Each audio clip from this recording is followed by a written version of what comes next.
this is Celine Aswell, and I am making you a video to share the next DIY heart-centered living tip. I was supposed to do a streaming video earlier today, but the technology and my sleepy brain just did not quite match, but I think I've got it figured out. So the next time I do, or I plan to do a streaming live talk show, I should have it all worked out. So, if you remember on Monday, I posted a video sharing about my Heart-Centered Living e-magazine, which I'm going to be releasing the first issue on November 30th. I'm so excited about it. So every day this week, I'm going to be posting a DIY Heart-Centered Living tip. And yesterday, I posted a tip on my blog. And if you missed it, I'll include the link to that blog post underneath this video.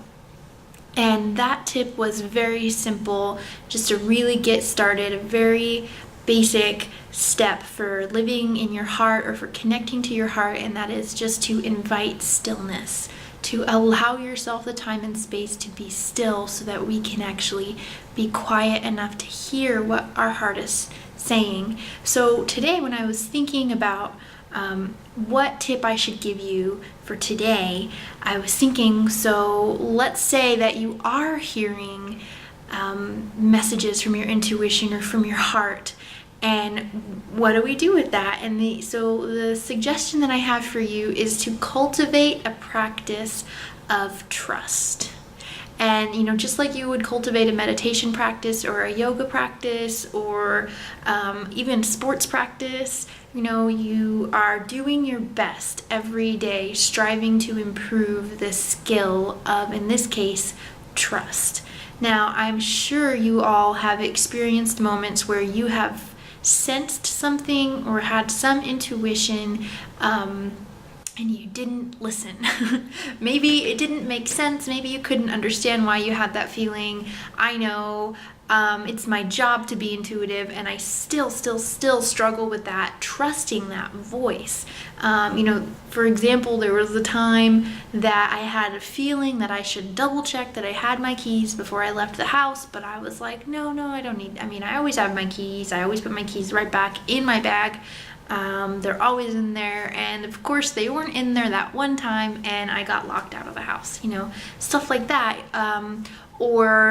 Here's a good example. There was the time that I made myself a cup of coffee, and this just happened a few weeks ago. I was at my mom's house and I made myself a cup of coffee, and I poked my head in the fridge looking for some milk or cream or whatever to add to my coffee, and I typically don't drink cow's milk, though lately I've had some cheese, but that's beside the point. I noticed the cow's milk in my mom's refrigerator, and my body kind of had a reaction to it, like it wanted the cow's milk. And I was like, well, that's kind of weird. And I found a box of soy milk, in a cupboard, and I opened it, and I decided to go with what I usually do, which is have soy milk. And even as I was opening the box, like I was having a very basic body level feeling, not that my body wanted me to go on a binge of drinking cow's milk, but that in that moment it felt better for my body to have that cow's milk rather than that box of soy milk. And I really could not understand this because, it was not normal for me to feel that way. So I went against that feeling. I went with my mind, and I poured some of that milk from that box of soy milk into my coffee, and then I realized that that box of soy milk had expired in January of 2011. It came out chunky and gross, and I had to pour out the whole cup, and it suddenly became clear as to why my body wanted to make a different choice in that moment. So really what it comes down to is practicing, and every moment that you're given, practicing trusting yourself. Trusting those moments, trusting those intuitions, even if it doesn't make sense. Taking an umbrella even though the sun is out, you know what I mean? Like listening to that voice. And so basically, the second step after hearing your heart's voice, hearing your heart's guidance, is to trust it. And I'm calling it a practice of trust because I don't want you to feel bad if you have that moment like I just did, where I totally had an intuition. I knew it was an intuition, and I still chose not to listen to it, and that is a practice of getting better and better at choosing to trust. Now, you can expand that practice of trust to more than just your own intuition, choosing to trust other people, choosing to trust that the earth is a safe place to live. You can really expand that practice of trust, but in this moment we're applying it to listening to and believing in your own guidance. So that is the tip that I have for you for heart-centered living for today.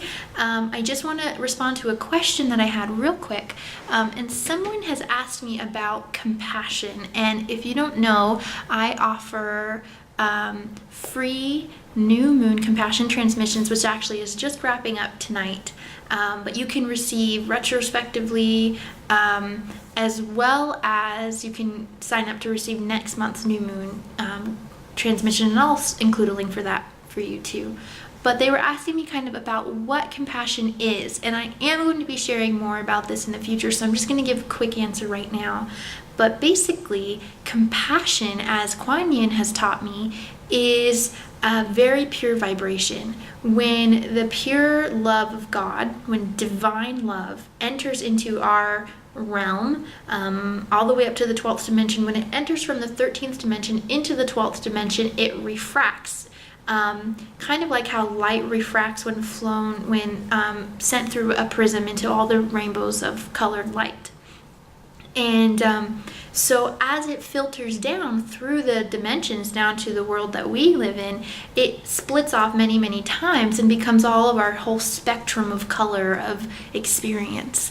And so compassion is one of the very first, very early splits of the pure vibration of love. And so compassion, according to what Kuan Yin has taught me, is basically the application of love, the active form of love.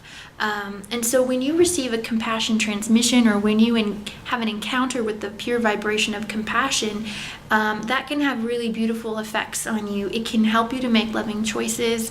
It can help you to have a moment of deep understanding, of really compassionate understanding of a person or a situation. It's really made a huge difference in my life in helping me to understand what I'm experiencing from a more authentically loving place, rather than from a very karmic cycle kind of perspective. So compassion is not only, the way that I use it, not only is it that pure vibration of compassion, but I have actually received an attunement similar to a Reiki attunement to the vibration of compassion, and I am now a practitioner of compassion, and that has really been beautiful, and that's why I started offering the free compassion transmissions. It was my offering as a practitioner of bringing through that energy and giving it away, giving it to people.